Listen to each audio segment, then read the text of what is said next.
মসজিদে নববীতে এক ইহুদি আসছে। প্রিয় নবীর মসজিদ মসজিদে নববী সারা পৃথিবীতে যত মসজিদ আপনি দেখবেন, পৃথিবীর মধ্যে তিনটা চারটা সেরা মসজিদ: মসজিদে নববী, মসজিদে হারাম, বাইতুল্লাহ শরীফ, মসজিদে নববী, মসজিদে বাইতুল আকসা, আর একটা মসজিদে কুবা। এই তিনটা চারটা মসজিদ পৃথিবীর মধ্যে দামি মসজিদ। পৃথিবীর মধ্যে দামি মসজিদ এই চারটা মসজিদ। এই মসজিদ ছাড়া যত মসজিদ আছে সব মসজিদ সমানে সমান, সমানে সমান, সমানে সমান। কিন্তু এই চারটা মসজিদ আল্লাহর দরবারে সম্মানের অধিকারী হয়ে আছে। একটা মসজিদে হারাম, বাইতুল্লাহ শরীফ। 2 নম্বরে মসজিদে নববী, আমার নবীজির মসজিদ। 3 নম্বর মসজিদে কুবা, আমার রাসূল প্রথমেই মসজিদ নির্মাণ করেছিলেন। 4 নম্বর মসজিদে বাইতুল আকসা, যে মসজিদে 70,000 নবী নামাজ পড়েছেন। হযরত সাইয়্যিদুনা ইয়াকুব আলাইহিস সালাম এই মসজিদ নির্মাণ করেছিলেন। কিন্তু সারা পৃথিবী যদি আপনি খুঁজে খুঁজে দেখেন, কোন মসজিদে রিয়াজুল জান্নাহ পাবেন না। একটা মসজিদে রিয়াজুল জান্নাহ হবে। কোন মসজিদ? মসজিদে নববী, যেই মসজিদ আমার নবীজি হুজরা শরীফ থেকে মিম্বার শরীফ পর্যন্ত।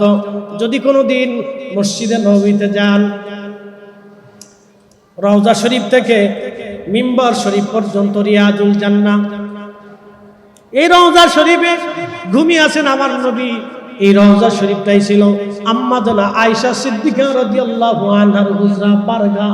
এখানে নবীজি আম্মা জানকে নিয়ে বসবাস করতেন। এখানেই ছিল আম্মা জানের হুজরা, এখানেই আল্লাহর নবীর বাড়ি। এই ঘরের বাম পাশের দিকে যদি তাকান, একটা দরজা পাবেন। দরজার নাম বাবে জিব্রাইল। এই দরজা দিয়ে জিব্রাইল আলাইহিস সালাম আসতো। এই দরজার আরেকটু আগে যদি আপনি আসেন, পাবেন বাবুন নিসা। মহিলারা এই দরজা দিয়ে এসে আম্মা জানের কাছে বলতো, আম্মা জান আমরা এই মাসালা জানতে চাই। তখন আম্মা জান বলতো, ইয়া রাসূলুল্লাহ মহিলা সংক্রান্ত এই মাসালা আপনি বলে দেন।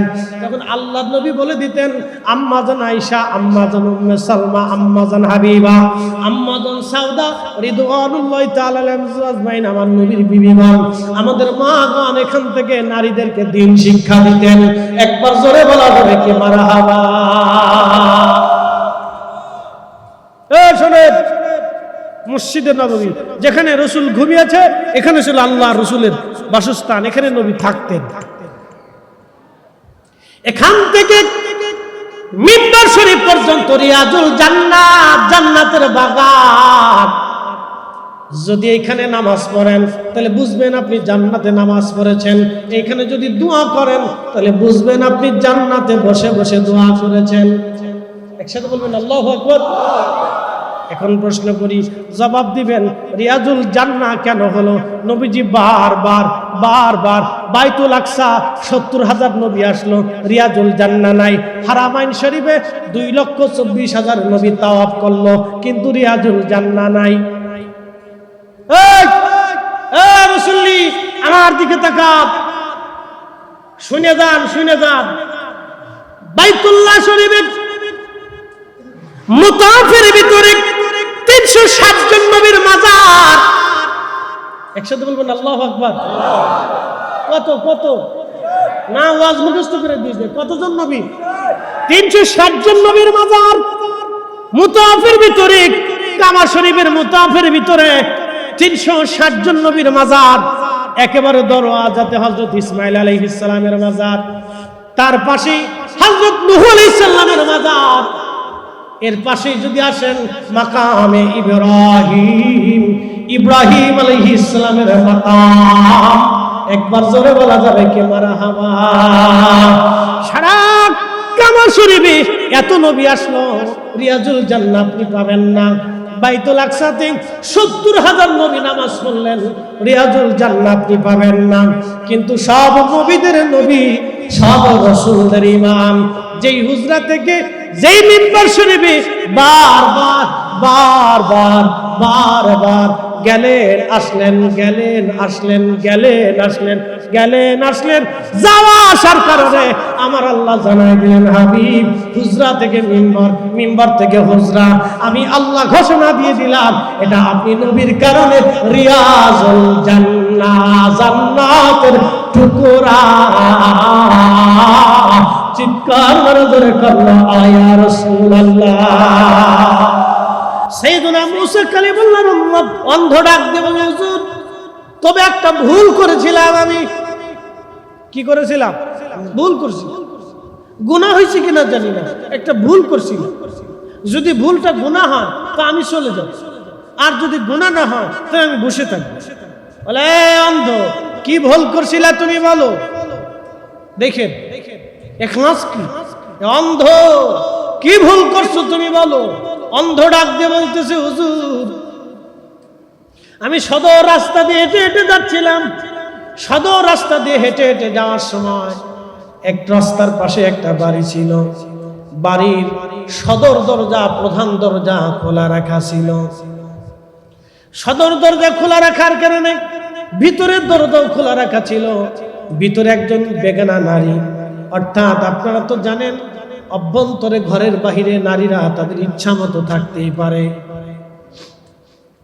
অভ্যন্তরে নারীরা তাদের ইচ্ছা মতো তো থাকতেই পারে।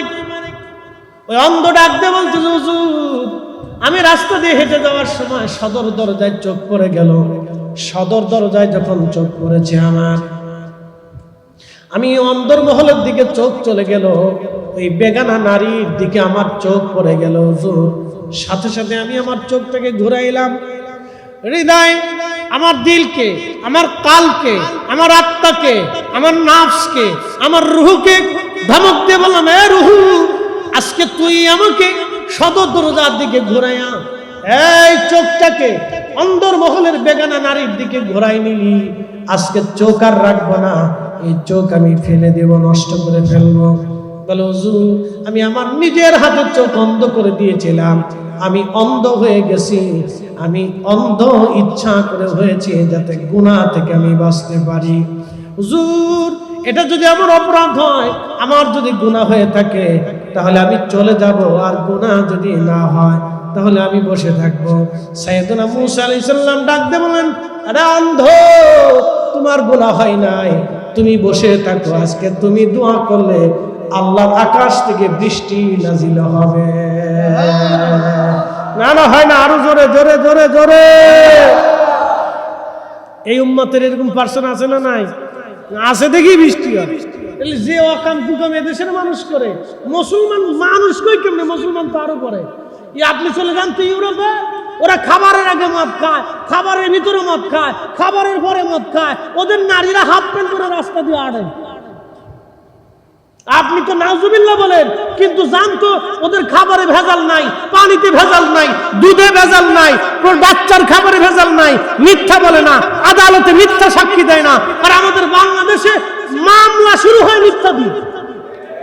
কি আসতে কম কেন জোরে বলেন? মামলা 100% মামলা এদেশে হলে 99টা মিথ্যা মামলা। সাক্ষী যদি 100 জন সাক্ষী উপস্থিত হয় তো 99 জন মিথ্যাবাদী। এরা মামলা করার আগে উকিলের কাছে যায়, বলে উকিল সাহেব কোন সিস্টেমে মামলা করলে মামলা গাড়ি হবে এটা দেখা। উকিলও চিন্তা করে পয়সা পাবো আমি, অসুবিধা কি? সিস্টেম দেখা দেখে এই সিস্টেমে মামলা করেন, মামলাটা খুব মজবুত হবে। ইস বাঙালি আবার এসে নামাজের সেজদার মধ্যে শয়তানে হাসার পর তোর মতো সিটার আবার কেডা আছে রে? মিথ্যা মামলা দিয়েছে আবার সিটারি করিস, মিথ্যা সাক্ষ্য দিয়ে আল্লাহর কাছে শয়তান কোথাকার। শয়তান চিন্তা করে আমি বাংলাদেশে আসলাম কে? এই অবস্থা আমার। আপনি জানতো ইউরোপে একটা লোককে আপনি মিথ্যা সাক্ষ্য দিয়েছে পারবেন, একটা অর্ধউলঙ্গ নারী মিথ্যা সাক্ষ্য দিবে। জানতো আপনি আদালতে ঘুষ খাওয়াইতে পারবেন। মিথ্যা মিথ্যার মিথ্যা, অন্যায়ের অন্যায়। মাঝে মধ্যে শয়তান চিন্তা করে এদেশে আইছি কেন? মানুষই তো হইতে পারিনি, মুসলমান কবে হবে? আপনি মানুষের কাতারে আসবেন, আমরা তো মানুষই হইতে পারিনি, তো মুসলমান হবে কেন? মুসলমান তো অনেক ঊর্ধ্বের জাত। ইয়া রাব্বি, মুসলমান অনেক ঊর্ধ্বের জাত। জানেন মুসলমান কাকে বলে? আল মুসলিমুনা মান সালিমাল মুসলিমুনা মিন লিসানিহি ওয়া ইয়াদিহি। মুসলমান তো তাকেই বলে যার হাত থেকে আরেক মুসলমান নিরাপদ থাকবে। মুসলমান তো তাকেই বলে যার চোখ থেকে আরেক মুসলমান নিরাপদ থাকবে, তার জবান থেকে আরেক মুসলমান নিরাপদ থাকবে। আমরা প্রতিবেশীকে দেখতে পারি না, প্রতিবেশীর সীমানার কাছে গাছ লাগাইয়া গাছটাকে আস্তে করে ধাক্কা দিয়ে ওইদিকে ঘুরাই দিছি, ওর দিকে চলে যায়। গাছের গুড়া আমার জমিতে, গাছের ডালপালা ওর বাড়ির উপর। শয়তান কোথাকার।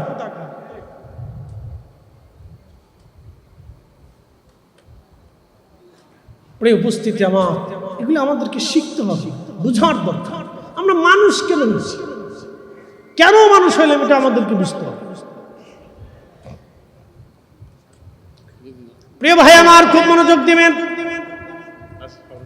হযরতে মুসা কালিমুল্লাহর উম্মতের দিকে যদি আপনি তাকান, চিন্তা করেন, জীবনে কোনো অপরাধ তো করেই নাই। একটা ভুল করার সঙ্গে সঙ্গে নিজের চোখ নষ্ট করে দিয়ে আল্লাহর দরবারে তওবা করে ফেললেন, আর বললেন আল্লাহ জীবনে আর কোনোদিন গুনাহ করব না। মুসা আলাইহিস সালাম বললেন, ও আল্লাহর বান্দা, অন্তরে তুমি আজকে যাবা না, তুমি আজকে দোয়া করবা, কারণ তুমি দোয়া না করলে বৃষ্টি হবে না। একবার জোরে বলা যাবে কি আল্লাহু আকবার? না না, জোরে বলেন আল্লাহু আকবার, আর জোরে বলেন আল্লাহু আকবার। ওলির দরকার আছে না নাই? ওলি লাগবে কি লাগবে না? ভাবেন আপনার কারণে বৃষ্টি হয়, কখনোই নাই যে বুড়া আঙ্গুর। আমাদের কারণে বৃষ্টি হয় না, ওলিদের কারণে বৃষ্টি হয়, ওলিদের কারণে শস্য হয়, ওলিদের কারণে গাছে ফল হয়, ওলিদের কারণে জমিনে শস্য হয়, ওলিদের কারণে আল্লাহ আমাদেরকে রিজিক পাঠায়। না হলে এ জাতি যে পরিমাণে অপরাধ করে আর অন্যায় করে, আল্লাহর আকাশ থেকে তো বৃষ্টি হওয়া দূরের কথা, পাথর পড়ার কথা। পাথর পাথর পাথর পাথর পড়ার কথা, পাথর পড়ার কথা। সন্তান নিজের বাপকে খুন করে, বাবা সন্তান জবাই করে, স্বামী স্ত্রী জবাই করে, স্ত্রী স্বামী জবাই করে, মা সন্তানকে হত্যা করে। পরিচয় দিতেও তো লজ্জা। মা সন্তান হত্যা করে, সন্তান মা হত্যা করে, বাবা সন্তান জবাই দেয়, সন্তান বাবারও জবাই দেয়। এত ওয়াজ হচ্ছে, এত নসিহত হচ্ছে, এত মসজিদ, লক্ষ লক্ষ মসজিদে দাঁড়াইয়া দাঁড়াইয়া খতিব সাহেবরা প্রত্যেক জুমাতে ওয়াজ করে, তারপরে যাতে হুশ হয়।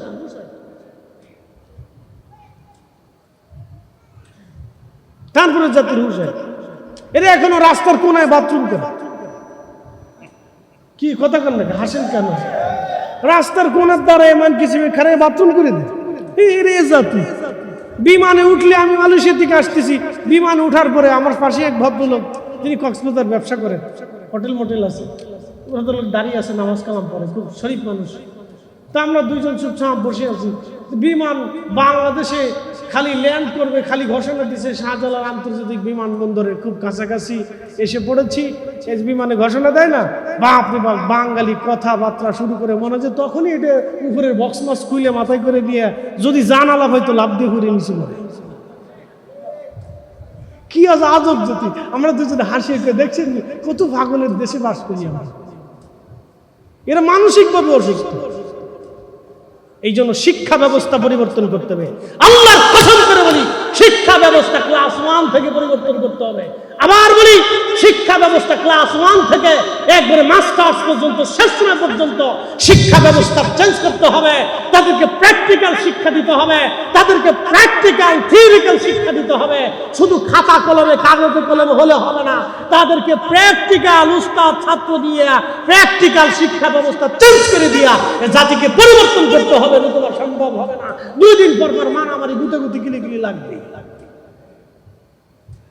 শিক্ষা ব্যবস্থা ক্লাস 1 থেকে চেঞ্জ করে দিতে হবে, একবারে প্র্যাকটিক্যাল আর থিওরিক্যাল দিতে হবে। পৃথিবীর এত জাতি উন্নত হয়ে গেল, আমরা এখনো গুতাগুতি করতেছি। সকাল হইলে এক কথা, দুপুরে আর এক কথা, চার দোকানে বসলে তো আর গ্রামের কথা তো বলে লাভ নেই। নাম দিছে ভিলেজ পলিটিক্স। এই ভিলেজ পলিটিক্সের গোষ্ঠী কিলে আমি, হ্যাঁ, এটা কুত্তার চাইতে নিকৃষ্ট পলিটিক্স। এই কথা কেন কেন জোরে বলে, কুত্তার চাইতে নিকৃষ্ট পলিটিক্স, শুয়োরের চাইতে নিকৃষ্ট পলিটিক্স। নাম দিছে ভিলেজ পলিটিক্স। কিসের পলিটিক্স হচ্ছে? যদি পলিটিক্স করে মানুষের উন্নয়ন না হলো, যদি পলিটিক্স করার পরে গরিবের উন্নয়ন না হলো, অন্ধের উন্নয়ন না হলো, যদি মহিলার উন্নয়ন না হলো, গরিবের উন্নয়ন না হলো, এতিমের উন্নয়ন না হলো, এই পলিটিক্স হবে কিছু না। নাম দিছে ভিলেজ পলিটিক্স। ভিলেজ পলিটিক্স বুঝেন? একজন কারোর জন্য বাস দিবে, কার ক্ষতি করবে, কার জমি মেরে খাবে, কার টাকা মেরে খাবে, কার মায়ের দেখবে, কার মায়ের ধরে নিবে, এগুলোর নাম দিছে পলিটিক্স। এটা সুরের সাথে নিকৃষ্ট পলিটিক্স। প্রিয় ভাই, কষ্টের সাথে কথাগুলি বলতেছি।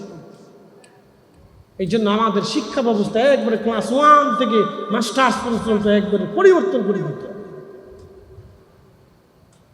এই শিক্ষা ব্যবস্থার ভিতরে মানবিকতা, সত্যবাদিতা, ন্যায়বাদিতা, ন্যায় বিচার শিক্ষা দিতে হবে। যদি না দিতে পারি তাহলে আমাদের আগামী প্রজন্মের চেঞ্জ হবে। এদেশের লক্ষ লক্ষ যুবকরা গেম খেলে, লক্ষ লক্ষ যুবকরা দাঁড়ায় দাঁড়ায় হিসাব করে, লক্ষ লক্ষ যুবকরা চুল চেনে কেটে মোটরসাইকেল জেমে চালায়। ও বাবু চিনে না, মাও চিনে না, উস্তাদ চিনে না, মুরব্বী চিনে না, কাউরে চিনে না। মোটরসাইকেলের উপর উঠলে মনে করে ও দেশের প্রেসিডেন্ট হয়ে গেছে। কথা কেন লেখা জোরে বলে? আপনি সৌদি আরবে জানতো বাংলাদেশে যত ঘোড়ার ডিমের আগর ডিম বাগর ডিম মোটরসাইকেল সৌদি আরবে একটাও খুঁজে পাবেন না। সৌদি সরকার একবার আইন করে দিয়েছে, তুই মোটরসাইকেল চালাইতে পারবি না, তো 14 গোষ্ঠী চালাইতে পারবি। রাস্তাঘাটে এদের জ্বালায় চলেই যায়।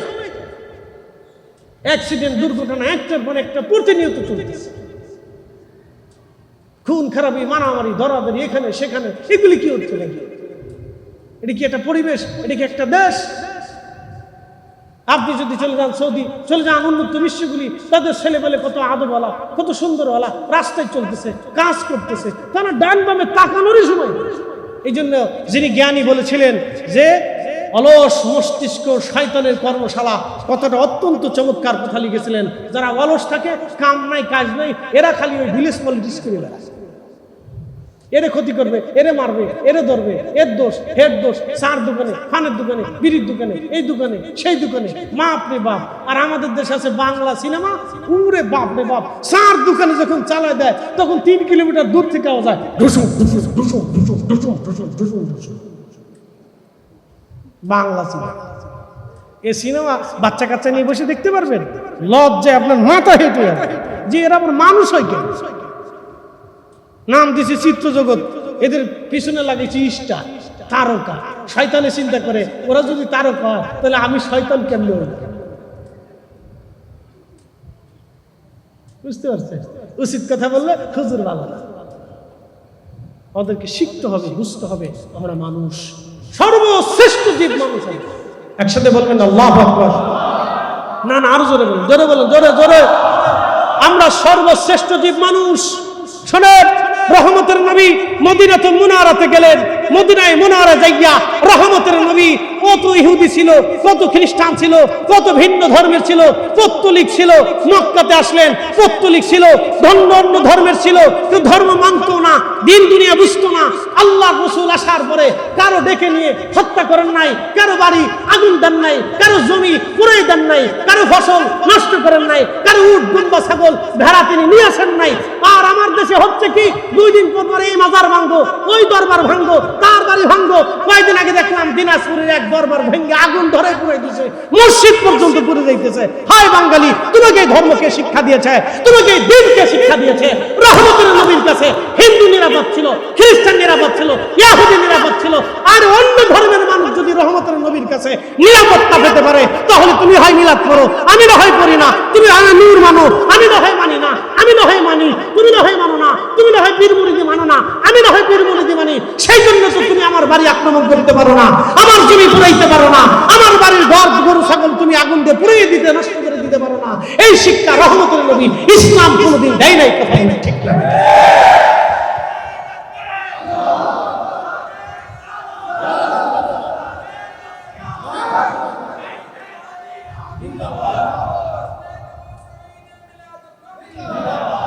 নাম দিছে তৌহিদি জন।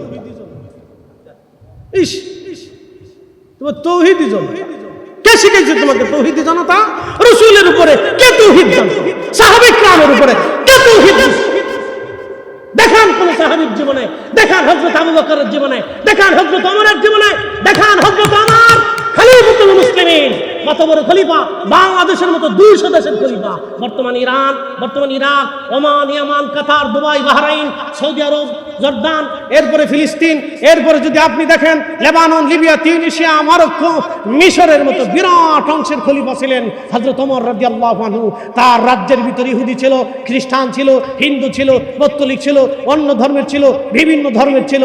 হযরত ওমর কারো বাড়ি আগুন দেন নাই, কারো ধর্মের স্থান পুড়িয়ে দেন নাই, ভেঙে দেন নাই, মেরে ফেলেন নাই, ধরে আনেন নাই, জবাই দেন নাই, কাউকে বলেন নাই যে তুমি ইহুদি ধর্ম পালন করতে পারবে না, তুমি খ্রিস্টান ধর্ম পালন করতে পারবে না, তুমি পত্তলিকতার পালন করতে পারবে না। হযরত ওমর দেন নাই, সবার জন্য স্বাধীনতা দিয়েছেন। তবে হ্যাঁ, রাষ্ট্রের আইন মেনে চলতে হবে। তুমি অন্যায়ভাবে হত্যা করতে পারবে না, অন্যায় করতে পারবে না, তুমি জুলুম করতে পারবে না, কোনো মাল নিতে পারবে না, কোনো সম্পদ হরণ করতে পারবে না। আল্লাহর আইনে দেশ পরিচালনা করেছেন হযরত ওমর। ওমরের চাইতে তাওহীদকে জানে, ওমরের চাইতে দ্বীনকে বেশি বুঝে, ওমরের চাইতে ইসলামকে বেশি জানে, ওমরের চাইতে আল্লাহ রাসূলকে কে বেশি ভালোবাসে। তিনিও দেশ চালিয়েছেন। উসমান রাদিয়াল্লাহু আনহু দেশ চালিয়েছেন, সাইয়েদনা হযরত আবু বকর সিদ্দিক রাদিয়াল্লাহু আনহু দেশ চালিয়েছেন, হযরত আলী কাররামাল্লাহু ওয়াজহু রাদিয়াল্লাহু আনহু দেশ চালিয়েছেন। তাদের সময় তো অন্য ধর্মের মানুষ নিরাপদ ছিল না। আমি নাম দিয়েছে তাওহীদি জনতা। কি বলবো, কি বুঝাবো জানি না। আমাদের মধ্যে চিন্তা করি আমি কি অসুস্থ না এরা অসুস্থ, বুঝি।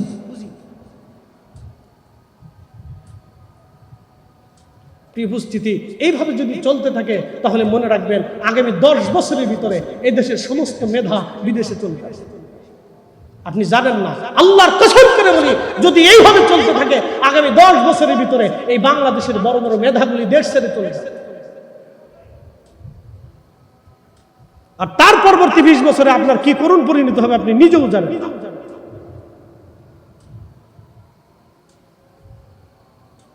ভাই আমার, আল্লাহ আমাদের দেশটাকে নিরাপদ রাখুন, সকলে বলে না। আমরা ভেজাল মুক্ত, জঞ্জাল মুক্ত দেশ চাই, চমৎকার সুন্দর দেশ চাই, মিলেমিশে সবাই থাকে।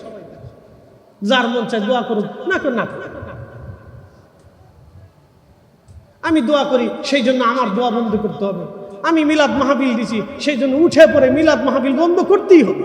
আরে আফগানিস্তানের মতো একটা দেশ যারা ইসলামী ইমারত ঘোষণা দিয়েছে, ইসলামী দেশ ঘোষণা দিয়েছে আফগানিস্তান, আফগানিস্তানের হুজুরদের চাইতে বড় হুজুর দেশে কে আছে বলুন দেখান তো।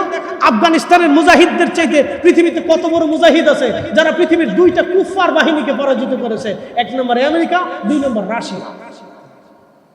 তার আফগানিস্তান চলে নেই। কালকে ভিডিওতে দেখলাম আফগানিস্তানের মুসলমানরা ঈদে মিলাদুন নবী পালন করতেছে, সরকার বাধা দেয় না। একসাথে বলবেন আল্লাহু আকবার। না, জোরে বলেন, জোরে জোরে জোরে বলেন, জোরে। আফগানিস্তানে হিন্দু আছে, তারাও তাদের কাজ করতেছে। তো আফগানিস্তানে ইসলামিক ইমারতের সৈন্যরা এসেছে, তাদেরকে গুলি করে না।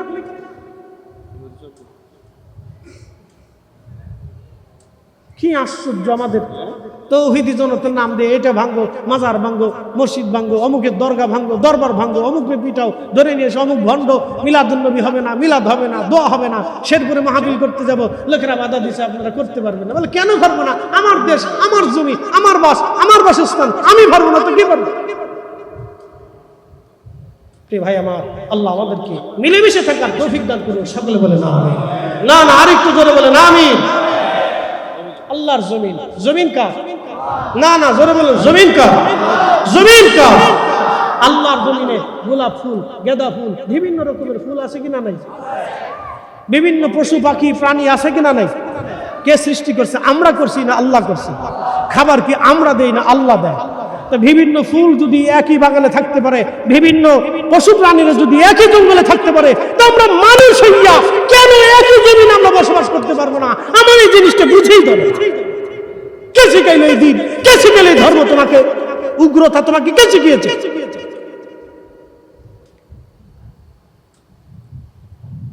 জমিন আল্লাহ, আমাদের কাশফুল মাখলুকাত আল্লাহ বানিয়েছে। যদি একই বাগানে অনেক ফুল থাকতে পারে, যদি একই আপনার বাগানের ভিতরে বহু প্রাণীদের বসবাস থাকতে পারে, কত রঙের পাখি, কত রকমের পশু পাখিরা একই জঙ্গলে বসবাস করতে পারে, তাহলে আমরা মানুষ হয়ে কেন একই দেশের ভিতরে মিলেমিশে থাকতে পারবো না? বুঝে আসে। মত আপনার হতে পারে, আপনি কে হানাফি, কে শাফি, কে হাম্বলি, কে মালিকি, কে কে সুন্নি, কে কওমি, কে অমুক তমুক, আপনারটা আপনি করেন, আমারটা আমি করবো। আমি যদি বুঝাইয়া আমার দলে 10 জন আনতে পারি তো আমি আনবো, আপনি যদি বুঝাইয়া আপনার দলে 10 জন নিতে পারেন তো নিয়ে যান। কি কথা বল না কেন? কথা খারাপ কইছি আমি? কথা খারাপ? আমি যদি বুঝাইয়া আমার দলে 10 জন আনতে পারি সেটা আমার সাকসেস, আমি আনবো। আপনি যদি বুঝাইয়া আপনার দলে 20 জন নিতে পারেন তো নিয়ে যান। আল্লাহু আকবার। প্রিয় উপস্থিতি আমার, এই কথাগুলো এই জন্য বুঝাইলাম যে আমাদের এগুলো বোঝাটা দরকার। আমরা শ্রেষ্ঠ জীব, শ্রেষ্ঠ মানুষ। আমরা আল্লাহ আমাদেরকে শ্রেষ্ঠত্ব দিয়েছেন, মর্যাদার অধিকারী করেছেন, সম্মানিত করেছেন। আমরা শ্রেষ্ঠ নবীর উম্মত। আল্লাহ কোরআনের আয়াতে ওয়াজ করেন, কুনতুম খায়রা উম্মাতিন উখরিজাত লিন-নাসি তা'মুরুনা বিল মারুফি ওয়া তানহাউনা 'আনিল মুনকার। কুনতুম খায়রা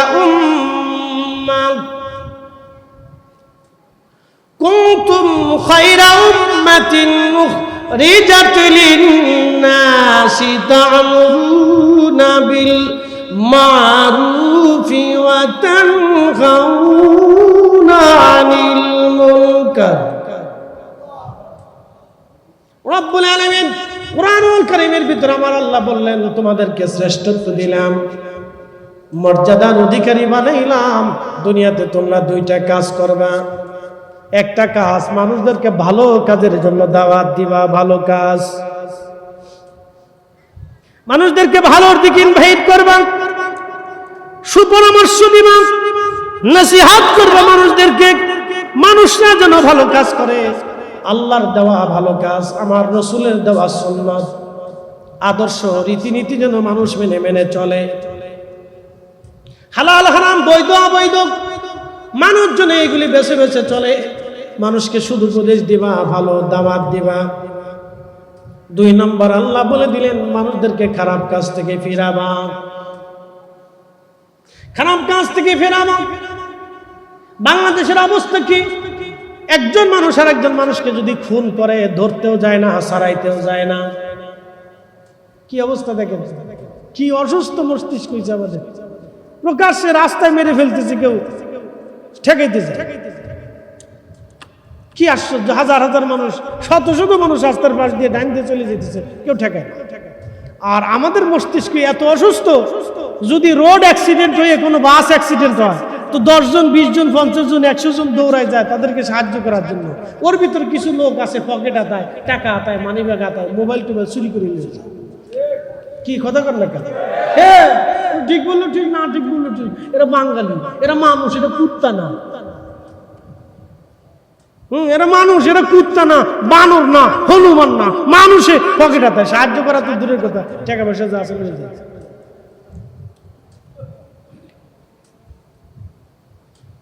এই অবস্থা। মুসলমান খুব মনোযোগ দিবেন। রব্বুল আলামিন বললেন, ওয়া তানহাউনা আনিল মুনকার, তোমরা মানুষদেরকে খারাপ কাজ থেকে ফিরাবে, মানুষ যেন খারাপ কাজ না করে। সেই জন্য আইন প্রয়োগকারী সংস্থা যারা আছে তারা মানুষদেরকে খারাপ কাজ থেকে একেবারে আইনের প্রয়োগ দিয়ে তারা ফিরাইয়া রাখবে। এটাও আল্লাহ প্রদত্ত তাদের উপরে দায়িত্ব। কথা বলেন ঠিক কিনা? আমাদের দেশে পুলিশ, সিআইডি, বিজিবি, সেনাবাহিনী, এরপরে কি আরো যত আইন প্রয়োগকারী সংস্থা আছে, তাদের দায়িত্ব হচ্ছে আল্লাহর দেওয়া বিধান অনুযায়ী তাদের কাজ হচ্ছে মানুষদেরকে খারাপ কাজ থেকে তাদের আইন দিয়া, শক্তি দিয়া ফিরাইতেই হবে। এটা আল্লাহর দেওয়া তাদের উপর দায়িত্ব, আমাদের দেওয়া না, আল্লাহর দেওয়া। কার দেওয়া? না না, একসাথে বলেন, কার দেওয়া? আল্লাহর দেওয়া দায়িত্ব। আমার যেখানে হাত দিয়ে এটাকে প্রয়োগ করা আমার যে ক্ষমতা নাই, সেই ক্ষমতা আইন প্রয়োগকারী সংস্থার উপরে আছে। কি কথা ঠিক আছে না? আমার নাই, কিন্তু ওনাদের আছে। তা আমি যেতে পারবো না, তারা সেটা পারবে। যেহেতু আমি এই কাজ পারতেছি না, তারা পারতেছে। সমাজ যেতে পারে না, তারা পারে। রাষ্ট্র যেতে পারে না, তারা পারে। অতএব রাষ্ট্রের বিধান অনুযায়ী, আল্লাহর কোরআনের আইন অনুযায়ী তারা সেই কাজটাকে তাদের শক্তি দিয়া প্রতিহত করে। কিন্তু আমরা স্বাধীনতার পর থেকে এই আইন প্রয়োগকারী সংস্থাকে আমরা স্বাধীনতা দিতে পারি, তাদেরকে পরাধীন বানাই দিচ্ছি। বাংলাদেশ কত দোয়া করতেছি, কাজ হয় না। কত দোয়া করি, আল্লাহ দেশের উপর রহমত দাও, আল্লাহ দেও দেও দেও। আল্লাহকে তোরা এখনো ঠিক হইসনি। অ্যাক্সিডেন্ট হইলে পকেট হাতায় চুরি করে লইস, মসজিদে জুতা চুরি করিস, মসজিদের ফ্যান চুরি করে লইস, মসজিদের দানের বাক্স চুরি করে লইস। কি কথা কর না কেন, জোরে কর। মসজিদে জুতা চুরি, মসজিদে জুতা চুরি। আমার ঢাকাতে ৩-৪ হাজার মুসল্লি প্রত্যেক জুমাতে, আমাদের হাউজিং মসজিদ মুসল্লি হয় প্রত্যেক জুমায় জুতা চুরি। আচ্ছা কোন তো ঠেকাইব কেনা, সরও নামাজে আসে, মুসল্লিও নামাজে আসে, অনেক বাদ দিয়ে নামাজ বাদ দিয়ে ভাড়া দেবো কেন? কে পাহারা দেবে? জুতা চুরি। আমার মসজিদের দেওয়াল কাইটিয়া, দুঃখিত, ওই দেওয়ালের সাথে কি করে জানালা কাটছে, ভিতরে আলমারি আছে, আলমারি 3 তালা ভাঙছে। মসজিদে অনেক টাকা উঠে, এই কয়েক লক্ষ টাকা ওই আলমারির ভিতর থেকে চোরে কাইটে চুরি করে লেগেছে। মুতল্লি মহোদয় বললেন, হুজুর একটু দোয়া করে দেন যাতে চোরে টাকা ফেরত পাঠায়। আমি বললাম, যেই চোরে জানালা কাটছে, 3 তালা কাটছে, এরপরে টাকা চুরি করে লেগেছে, আমার দোয়া ওই চোরে টাকা ফেরত দিত না। বাংলাদেশ কি বাংলাদেশ? একটা দেশে বাস করি, চিন্তা করেন, আল্লাহর ঘর নিরাপদ। আমি মালয়েশিয়ার গেন্তিং হাইল্যান্ড থেকে আসার সময় চাইনাদের তৈরি করা বৌদ্ধ মন্দিরে গেলাম দেখার জন্য। ভাইবেন না ওনে যে আমি আবার পূজা টুজা দিতে গেছি, মন্দির দেখার জন্য গেলাম। তা আমার দেখে বৌদ্ধরা চিন্তা করে এই হুজুর কোত্থেকে আসলো, জব্বাজব্বি গায়ে দিয়ে গেছে। আমি চিন্তা করলাম দেখে আসি। বাপ, একটা কথা শুনে রাখেন, বৌদ্ধ তারা চাইনিজ বুদ্ধিস্টরা তারা তাদের মন্দিরটা তৈরি করছে শত শত কোটি টাকা খরচ করে, পাহাড় কেটে খুব সুন্দর মনোরম পরিবেশে চমৎকার করে একটা মন্দির তৈরি করে তারা পূজা অর্চনা করে, তারা তাদের ধর্মের শিক্ষা দীক্ষা ওখান থেকে দেয়। অথচ বাইতুল মুকাররম মসজিদ স্বাধীনতার পরে না আগে তৈরি হলো, যে মসজিদ সেটাই আছে, নিজ দিয়ে এত মার্কেট, এত টাকা উঠলো, মসজিদের তকদিরের পরিবর্তন হইল না। আজও পর্যন্ত মসজিদটাকে সুন্দর বানাইতে পারলাম না, মসজিদের টেকেও চুরি হয়ে যায়। ঠিক কর নাকি? আসতে কান কে জোরে বলে। চুরি যদি না হয় তো মসজিদ পরিবর্তন হয় নাকি? দেশের এত মসজিদ পরিবর্তন হলো, বাইতুল মুকাররমের তকদিরের পরিবর্তন হলো না কারণ?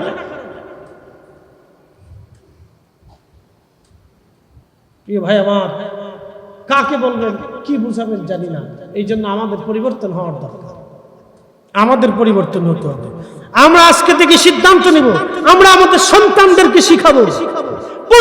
প্রত্যেকের সন্তানকে শিখাবেন, নাতিকে শিখাবেন, পুঁজিকে শিখাবেন, মিথ্যা বলা যাবে না, অন্যায় করা যাবে না, জুলুম করা যাবে না, অন্যের মাল নেওয়া যাবে না, চুরি করা যাবে না, হারাম করা যাবে না, সম্পদ নষ্ট করা যাবে না, দুর্নীতি করা যাবে না, কোনো মানুষকে ঠকানো যাবে না।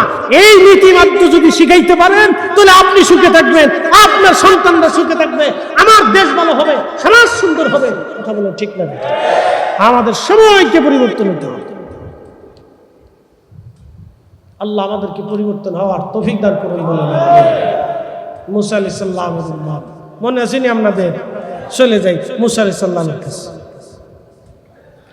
সাইয়েদনা হাজরাতে মুসা নবী রব্বুল আলামিনের দরবারে বলেন, আল্লাহ আমার উম্মত জীবনে একটা গুনাহ করে নাই, ভুল একটা করেছিল, একটা ভুলের জন্য তওবা করেছে, নিজের চোখ নষ্ট করে ফেলে দিয়েছে। আল্লাহ আমি তাকে নিয়ে তোমার দরবারে হাত বাড়াইছি, বহুদিন তুমি বৃষ্টি দাও না। আল্লাহ তোমার আকাশ থেকে এই জনপদের জন্য রহমতের বৃষ্টি দাও। ঠিক তখনই ওই উম্মত হাত বাড়ায় বলতেছে, হে রব আমি হাত বাড়াইছি, আল্লাহ আপনি আমারে ফেরত দিয়েন না। আল্লাহ আমি জানি বহুদিন বৃষ্টি হয় না, বৃষ্টির অভাবে পশু পাখিদের কষ্ট হয়, বৃষ্টির অভাবে গাছ তরুলতার কষ্ট পায়, তোমার সৃষ্টি কষ্ট পায়। আল্লাহ তোমার দরবারে হাত বাড়াইছি, বৃষ্টি না দেওয়া পর্যন্ত আজকে হাত নামাবো না। ইমাম আবুল ফারাজ ইবনুল জৌজি রাহিমাহুল্লাহ বলতেছেন, ঠিক আল্লাহর আকাশ থেকে অবারিত ধারায় রহমতের বৃষ্টি একাধারে 7 দিন পর্যন্ত নামতে লাগলো। চিৎকার করে জোরে বলেন না মারহাবা। সালাতুন ইয়া রাসূলুল্লাহ আলাইকুম সালামুন ইয়া আহা সালাতুন ইয়া রাসূলুল্লাহ আলাইকুম সালামুন ইয়া হাবিবাল্লাহ আলাইকুম সালাতুন ইয়া রাসূলুল্লাহ আলাইকুম সালামুন ইয়া হাবিবাল্লাহ আলাইকুম। নামাজের সময় তো হয়ে গেছে না,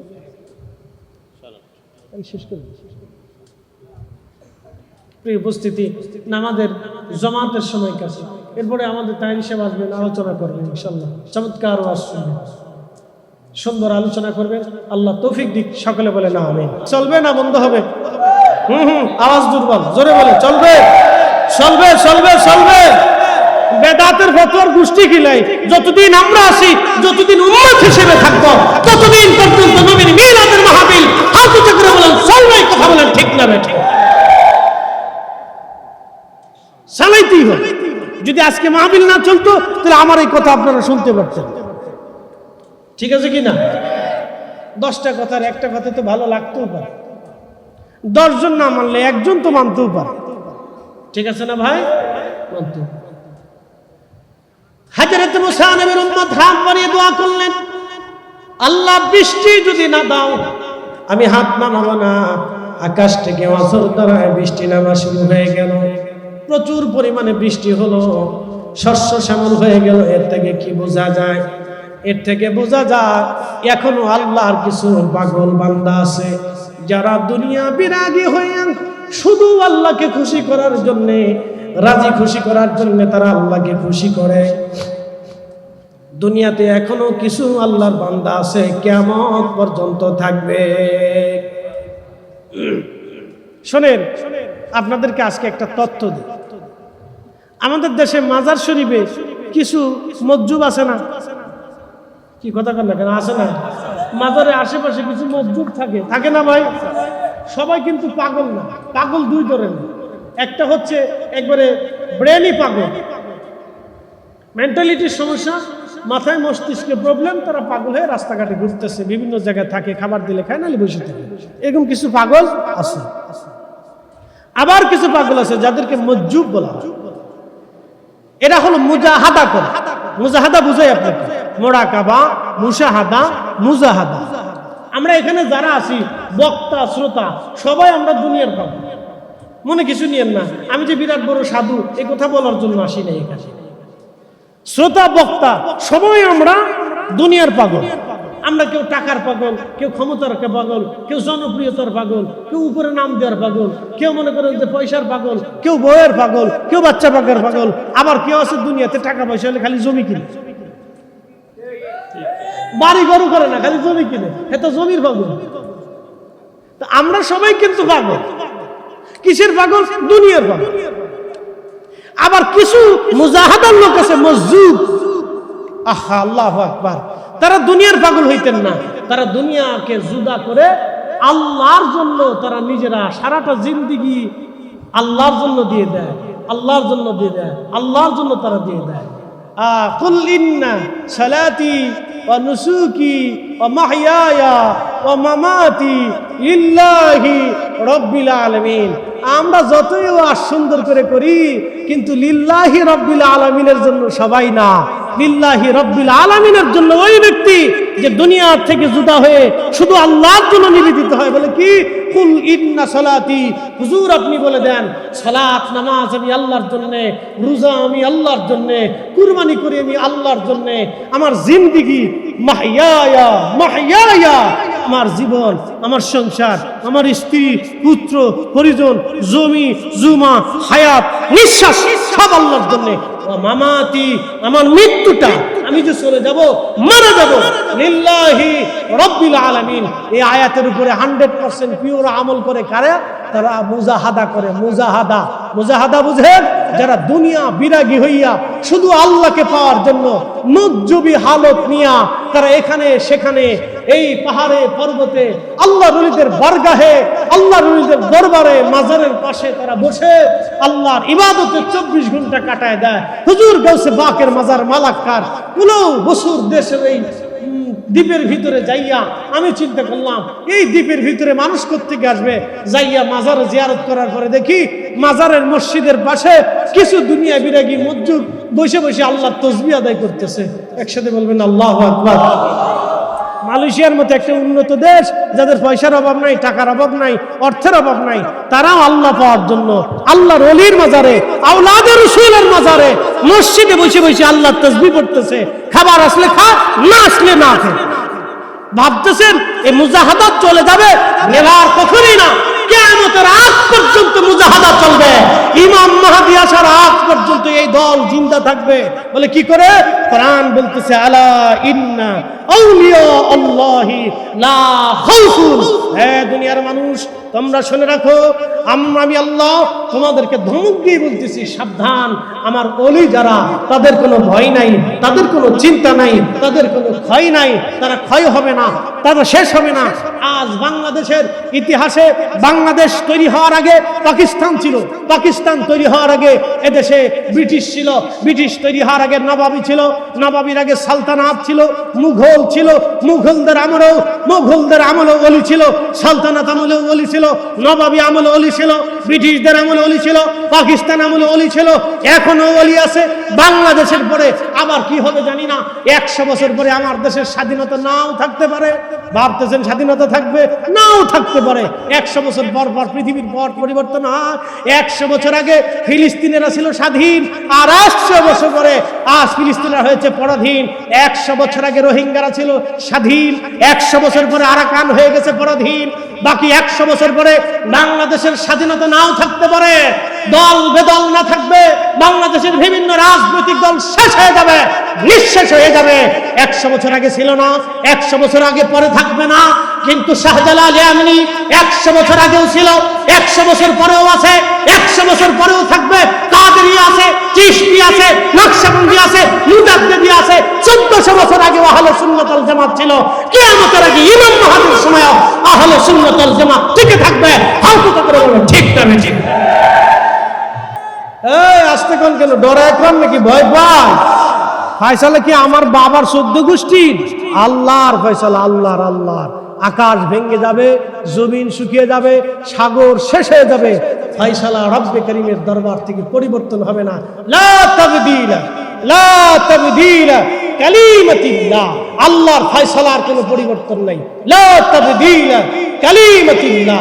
আল্লাহর কালামের কোনো পরিবর্তন নাই। কোরআনে যাহা ফয়সালা দিয়েছে এটাই হবে। কথা বললে ঠিক কিনা? ওলি কি থাকবে না? জোরে বলেন, ভয় পায় বলবেন না। ওলি থাকবে? হাত উঁচু করে বলেন থাকবে? থাকবেনি? তো ওলি যদি থাকে তাহলে তরিকাও থাকবে। কথা কোন নাকি ঠিক কিনা? ওলি যদি থাকে তাহলে মনে রাখবেন আহলে সুন্নাত ওয়াল জামাত। চিন্তার কারণ অনেকে টেনশনে পড়ে গেছে, কি হয় না হয়। আমাকে দূর সাদা কিচ্ছু হবে না, কিচ্ছু। ওটা কিয়ামত পর্যন্ত আল্লাহ চালাবে। তা আমরা চালাবো না, উনি চালাবো। ওলি আমরা তৈরি করি না, উনি তৈরি করি। দুনিয়ার মানুষ যদি ভোট দিয়ে ওলি তৈরি করতো তাহলে বাংলাদেশে বিশ্বযুদ্ধ লেগে যেত। কথা কন না কেন? বাংলাদেশে কি যুদ্ধ লাগতো? বিশ্বযুদ্ধ। যদি ভোট দিয়ে ওলি বানানো যাইতো বাংলাদেশে বিশ্বযুদ্ধ লাগতো। বিশ্বযুদ্ধ, ঘরে ঘরে যুদ্ধ লাগতো। মাপ রে মাপ, ওলি বানাইতে হবে।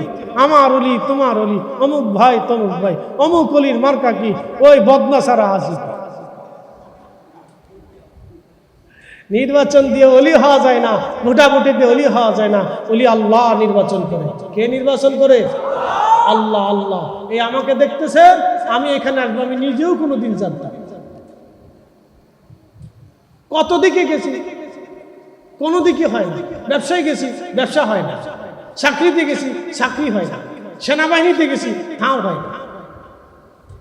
আমি ক্যাডেট করে একজন ভালো ক্যাডেট ছিল। সেনাবাহিনীর আলিম পাস করার পরে সেনাবাহিনীর চাকরি নিব, চলে গেছি, হয়েও গেছে পড়া। মা কয় না, তা হবে না, তোর আব্বার মানত ছিল তোকে আলেম বানা, চলে যা মাদ্রাসা, চাকরি লাগবে না, না খেয়ে থাকবে তো মাদ্রাসায় চলে। তো ভর্তি করে দিল বিশ্ব জাকের মধ্যে। তখন খুব অভাব ছিল, খুব কষ্টে দিন গেল, খেয়ে না খেয়ে মাদ্রাসার মধ্যে পড়ে দেয়। আমার বন্ধু বান্ধবরা বিভিন্ন জায়গায় চলে গেলেন। কয়েকজন বন্ধু সেনাবাহিনীর অফিসার একজন, পুলিশের অফিসার একজন, একজন আছে প্রায় কি বলে লেকচারার ইউনিভার্সিটি। অনেক ভালো ভালো স্থানে বন্ধুরা আছে, কেউ নর্মালেও আছে, কেউ ব্যবসায়িক আছে, বিভিন্ন বড় বড় অফিসারও আছে। তা আমি হুজুর হয়েছি, আমার এরা ফোন দেয়, দোস্ত কেমন আছো? ভালোই আছি। তুমি হুজুর হয়ে গেলা, আমরা হইতে পারলাম না। বলে আল্লাহ আমারও বানাইছে, করার কি আছে? সবাইকে আল্লাহ নির্বাচন করে, যাকে পছন্দ করে তাকে করে। সবাই যদি আলেম হয় তো পুলিশ হবে কি? সমাজ যদি পুলিশ হয় তো আপনার এই জনগণ হবে কি? সবাই যদি ইমাম হয় তো মুসল্লি হবে কে? সমাজ যদি ইঞ্জিনিয়ার হয় তো মানে রোজগার হবে কে? সমাজ যদি প্রাইভেট কার চালায় তো রিক্সা চালাবে কি? সমাজ যদি রিক্সা চালায় তো বিমান চালাবে কি? সবাই যদি ধনী হয় তো গরিব হবে কে? গরিব আল্লাহ কেন বানাইছে জানেন? ধনীর উপকার করার জন্য। গরিব না হলে ধনীর জমানে মুখে ভাত জুটত না। আস্তে কোন কেন জোরে বলেন? এই কাপড় বানিয়ে দিয়েছে গরিব, গরিব। আমার পাগড়ি বানিয়ে দিয়েছে গরিব। আমার চশমা বানানোর জন্য গরিবের অবদান। আমার এইখানে বসার জন্য গরিবের অবদান। এই মাইক আসার জন্য গরিবের অবদান। এদেশে বিল্ডিং হওয়ার জন্য গরিবের অবদান। এদেশের আপনার বড় বড় অফিসার হওয়ার জন্য গরিবের অবদান। শিক্ষা প্রতিষ্ঠান হওয়ার জন্য গরিবের অবদান। ভালো মন্দ শাক তরুলতা তরি তরকারি খান, গরিবের অবদান। মরিচ খেতে আমাকে যদি পাঠান, আমি বাপ করে সালাম দিয়ে চলে যাব না। মরিচ খেতে আমি কাজ করতে পারবো না, কারণ শরীর পুরে। কি পুরা পুরে মরিচ খেতে গেলে বাপ, গরিব মানুষ পুরে পুরে মরিচ বাছাই করে আপনার কাছে মরিচ পাঠা, পেঁয়াজ পাঠা। এই মাঠে ঘাটে এই পর্যন্ত প্রচন্ড শীতের ভিতরে আপনি কম্বল কাঁথা নিয়ে যখন ঘুরান, তখন এই গরিব এই পর্যন্ত মাটির ভিতরে নেমে তারপরে ধান চাষ করে আপনার মুখের উপরে খাবার পাঠা। গরিব গরিব গরিব বানাইছে আল্লাহ ধনীর উপকারের জন্য। এই ধনী যদি গরিব মানুষকে এনকার করে আর গরিব বলে দূরে তালায় দেয়, আমি মনে করি ও কুকুর আর শুয়োরের চাইতে নিকৃষ্ট কথা। ধনীও কিসের ধনী মিয়া? ও কুত্তা শুয়োরের চাইতে নিকৃষ্ট।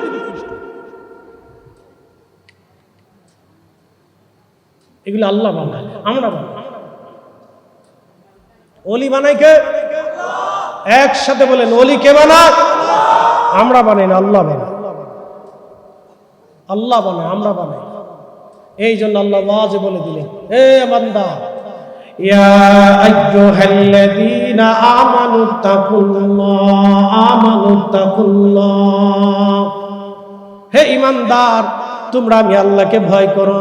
কুনু মা'আস সাদিকিন।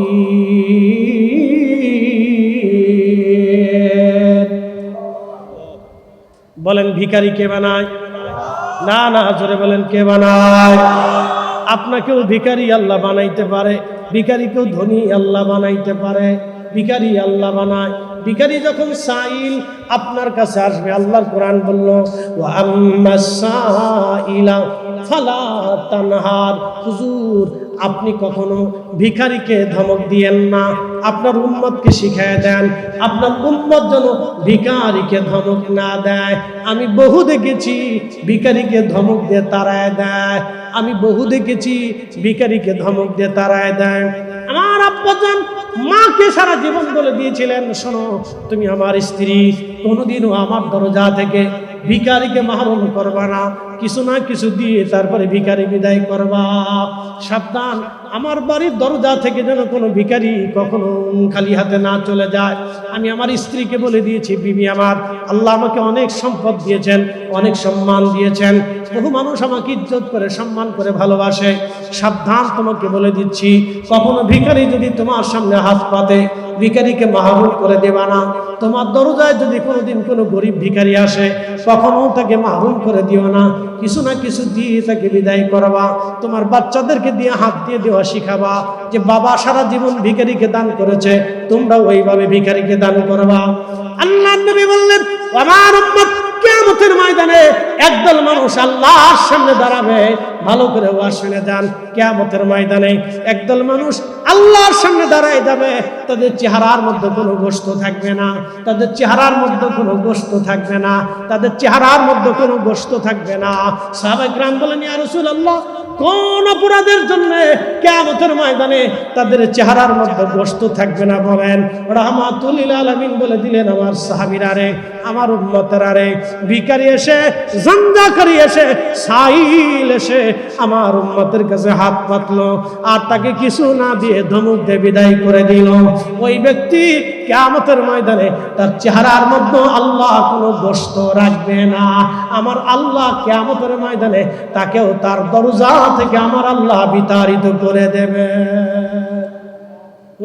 শুনে দেন, খালি শুনে দেন না, সারা জীবনের জন্য পকেটে করে নিয়ে যায়।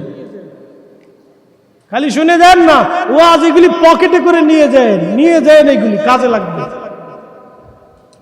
ওয়াজ এগুলি নিয়ে যাবেন, বাড়ি পর্যন্ত নিয়েন না, সারা জিন্দেগির জন্য কাজে লাগবেন। সাইল, ভিখারিকে ধমক দিবেন না।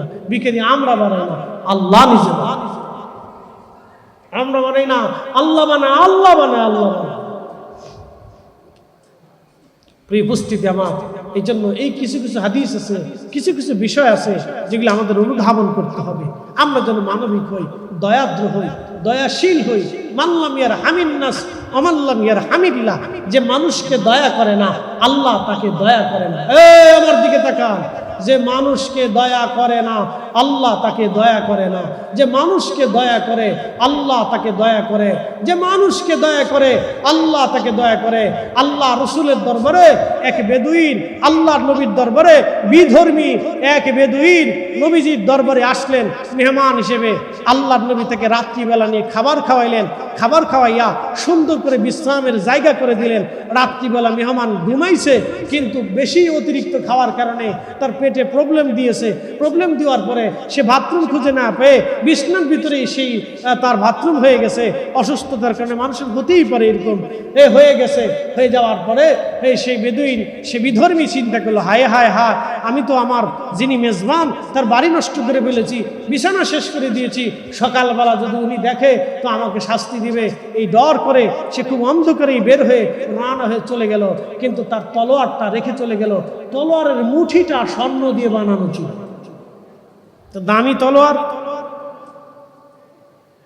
বিধর্মী চিন্তা করলো, আর ইজ্জত যাক আর যাক, তলোয়ারটা নিয়ে আসে, না হয় একটা থাপুর সপুরি তো মারবে, গালি মন্দই তো দিবে, এর তো আর বেশি কিছু না, আমার দামি তলোয়ারটা রেখে আসছি। বিধর্মী হাঁটতে হাঁটতে হাঁটতে হাঁটতে হাবিবে কিবরিয়ার বাড়ির দিকে আসতেছে। ঠিক আসার সময় দেখে এক ভদ্রলোক, একজন ব্যক্তি পানি দিয়ে কাপড় চুপড় ধুচ্ছে।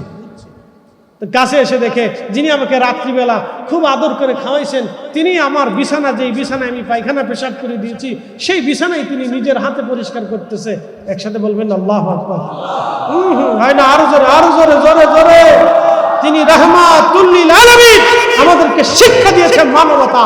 এগুলি বাদ দিয়ে আমরা হয়েছি তৌহিদি জনতা। আর একজনের বাড়ি আগুন দিয়ে দেই, মাজারে আগুন দিয়ে দেই, দরগায় আগুন দিয়ে দিই, নাম দিছি তৌহিদি জনতা। তো মানে তৌহিদ শিখেছে কেন বেটা?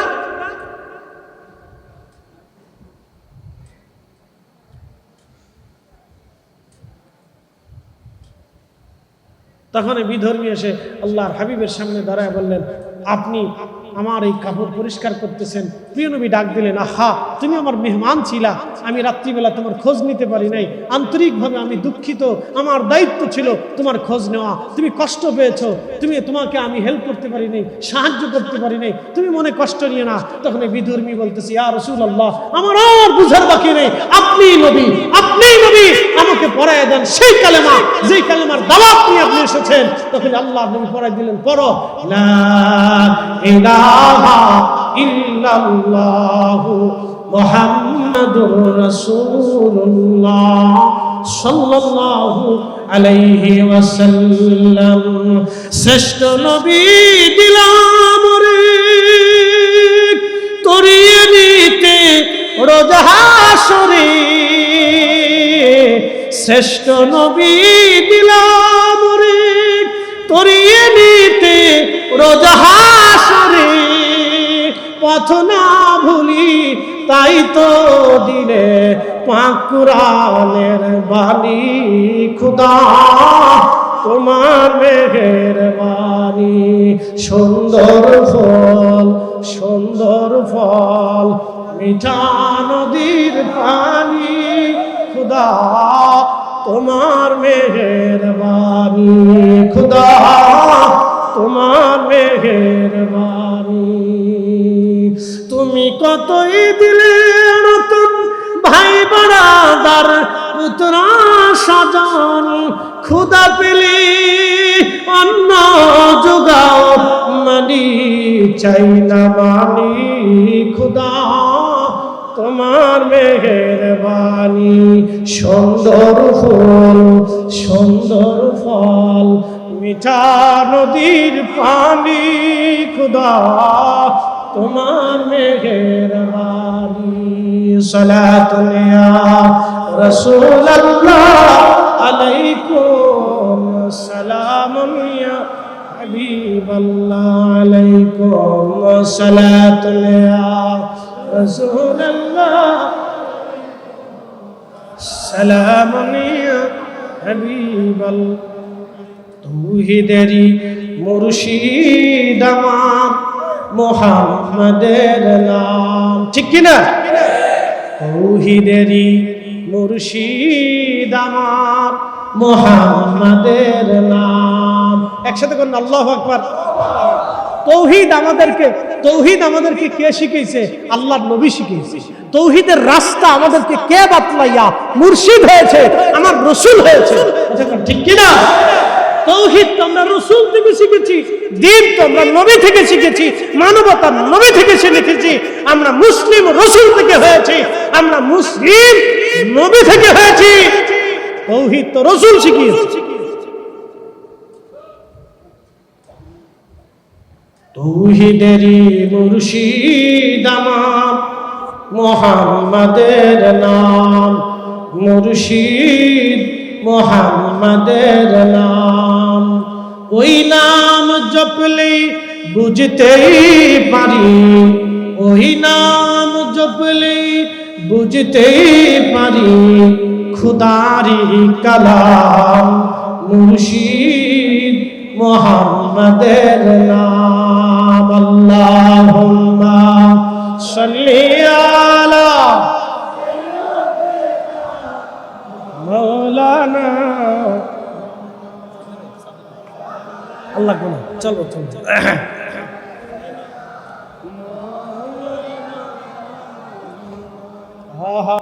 খুব মনোযোগ দিবেন।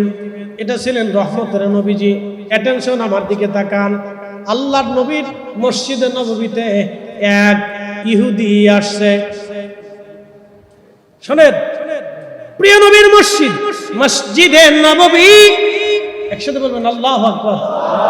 সারা পৃথিবীতে যত মসজিদ আপনি দেখবেন, পৃথিবীর মধ্যে 3টা 4টা সেরা মসজিদ: মসজিদে নববী, মসজিদে হারাম, বাইতুল্লাহ শরীফ, মসজিদে নববী, মসজিদে বাইতুল আকসা, আর একটা মসজিদে কুবা। এই 3টা 4টা মসজিদ পৃথিবীর মধ্যে দামি মসজিদ। পৃথিবীর মধ্যে দামি মসজিদ এই 4টা মসজিদ।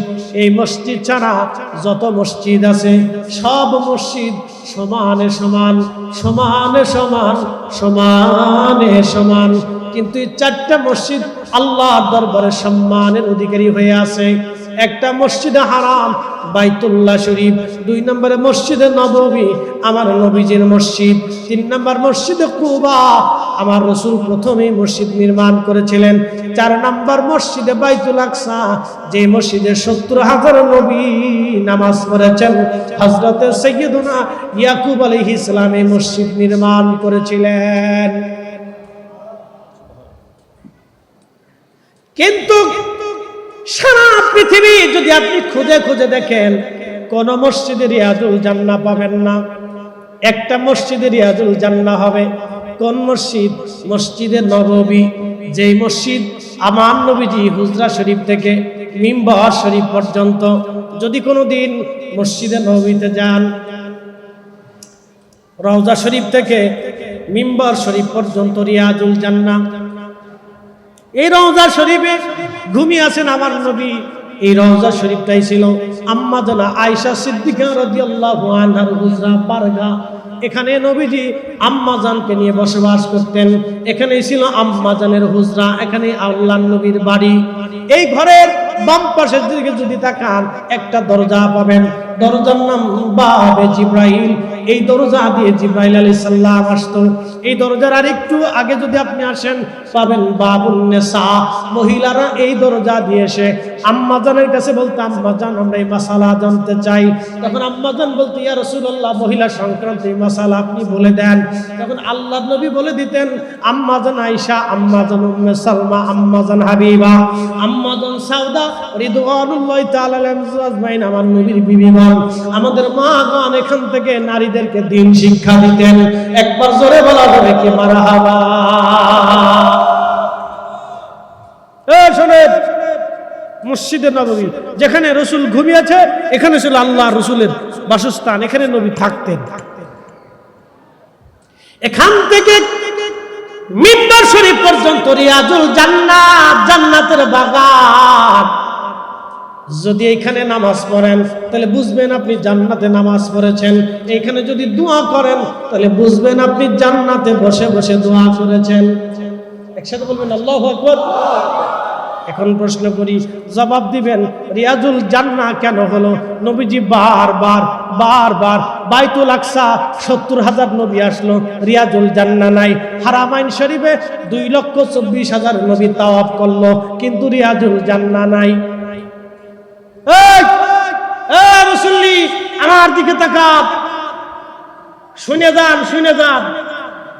বাইতুল্লাহ শরীফের মুতাফের ভিতরে ৩৬০ জন নবীর মাজার। একসাথে বলবেন আল্লাহু আকবার। কত না ওয়াজ মুখস্থ করে দিয়েছে, কতজন নবী? ৩৬০ জন নবীর মাজার মুতাফের ভিতরে, কাবা শরীফের মুতাফের ভিতরে ৩৬০ জন নবীর মাজার। একেবারে দরওয়াজাতে হযরত ইসমাঈল আলাইহিস সালামের মাজার, তার পাশে হযরত নূহ আলাইহিস সালামের মাজার। এর পাশে যদি আসেন মাকামে ইব্রাহিম আলাইহিস সালামের মাকাম। একবার জোরে বলা যাবে কি মারহাবা। সারা কাবা শরীফে এত নবী আসলো, রিয়াজুল জান্নাহ আপনি পাবেন না। বাইতুল আকসাতে ৭০,০০০ নবী নামাজ পড়লেন, রিয়াজুল জান্নাহ আপনি পাবেন না। কিন্তু সব নবীদের নবী, সব রাসূলদের ইমাম, যেই হুজরা থেকে যেই মিম্বর শরীফে বারবার গেলেন আসলেন, যাওয়া আসার কারণে আমার আল্লাহ জানাই দিলেন, হাবিব হুজরা থেকে মিম্বর থেকে হুজরা, আমি আল্লাহ ঘোষণা দিয়ে দিলাম এটা আপনি নবীর কারণে রিয়াজুল জান্নাহ, জান্নাতের টুকরা। চিৎকার করে জোরে করলো আয়া রাসূলুল্লাহ।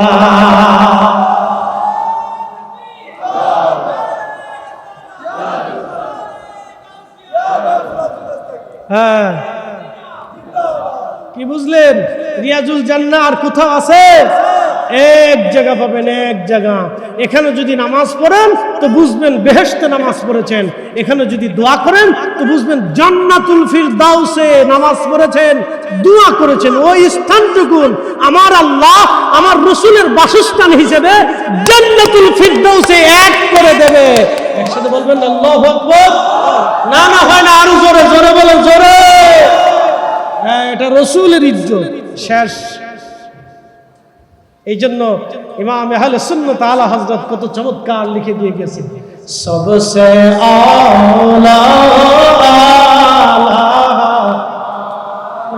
নবী, সবসে আলা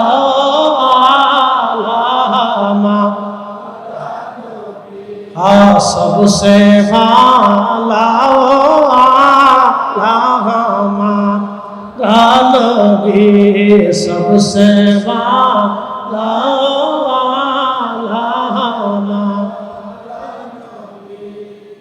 अपने मौला का प्यारा हमारा नबी, अपने मौला का प्यारा हमारा नबी, दोनों आलम का दूल्हा हमारा नबी, दोनों आलम का दूल्हा हमारा नबी, सबसे आला हमारा नबी, सबसे आला